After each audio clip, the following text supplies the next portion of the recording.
ఇద్దరు యాక్టింగ్ ఇద్దరు పోటీ పడి చేశారు. జనరల్ గా సాయి పల్లవి అయితే అన్ని మూవీస్ లో బాగానే చేస్తుంది. ఈ మూవీలో ఏంటంటే నాగ చైతన్య సాయి పల్లవిని డామినేట్ చేసినంత నెక్స్ట్ లెవెల్ అయితే తీసుకెళ్లాడు. అండ్ ఆ శ్రీకాకుళం స్లాంగ్ గురించి కూడా చాలా బాగుంది. అది కూడా శ్రీకాకుళమే, ఎందుకో పర్సనల్ గా దానికి చాలా కనెక్ట్ అయ్యాను. జనరల్ గా ఏంటంటే ఒక యాష్ గురించి అందరూ ఇప్పుడు మా శ్రీకాకుళం యాష్ తీసుకుని అందరూ కొంచెం కామెడీ చేస్తుంటారు. బట్ ఈ మూవీలో ఒక మంచి మెసేజ్ అయితే ఇచ్చారు నాకు యాష్ గురించి. ఎందుకంటే చాలా బాగుంది, తనకి చాలా నేచురల్ గా అయితే వచ్చింది. ఇద్దరు కూడా సెకండ్ హాఫ్ లో జైల్ సీన్స్ కొంచెం అదే కొంచెం లాగ్ అనిపించే కానీ మిగతా అంతా బాగానే ఉంది. లవ్ స్టోరీ వరకు చాలా బాగుంది.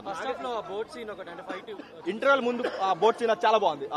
విఎఫ్ఎక్స్ అయినా సరే చాలా బాగుంది అన్న, చాలా బాగా వచ్చింది. అండ్ కొన్ని మూవీస్ లో ఉంటుంది కదా మరి ఆర్టిఫిషియల్ అనిపించింది, ఇక్కడ కొంచెం నేచురల్ గా అనిపించింది. చూపించారు, బట్ లవ్ స్టోరీ కంపేర్ చేసుకుంటే దేశభక్తి కొంచెం తక్కువ ఉంటుంది. అండ్ కాకపోతే ఏంటంటే అంత జనాలు దాన్ని కనెక్ట్ అవుతలేదా అని కొంచెం డౌట్. 100% బ్లాక్ బాస్టర్ కొట్టినట్టు నెక్స్ట్ లెవెల్ చేస్తాడు.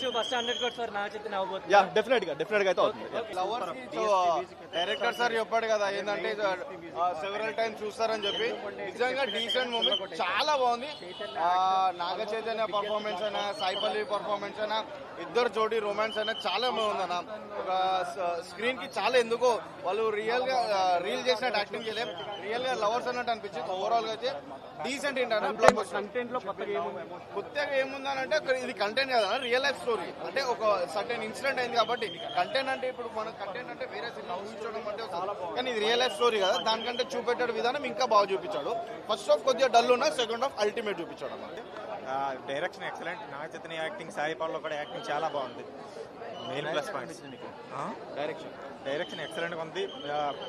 ఎమోషన్స్ కూడా చాలా బాగా పెట్టారు, చాలా బాగుంది. దొల్లగొట్టేసాం. బీజిఎం చాలా బాగుంది. ఫ్యామిలీ ఆడియన్స్, ఆల్ ఆడియన్స్ చూడండి. Thank you.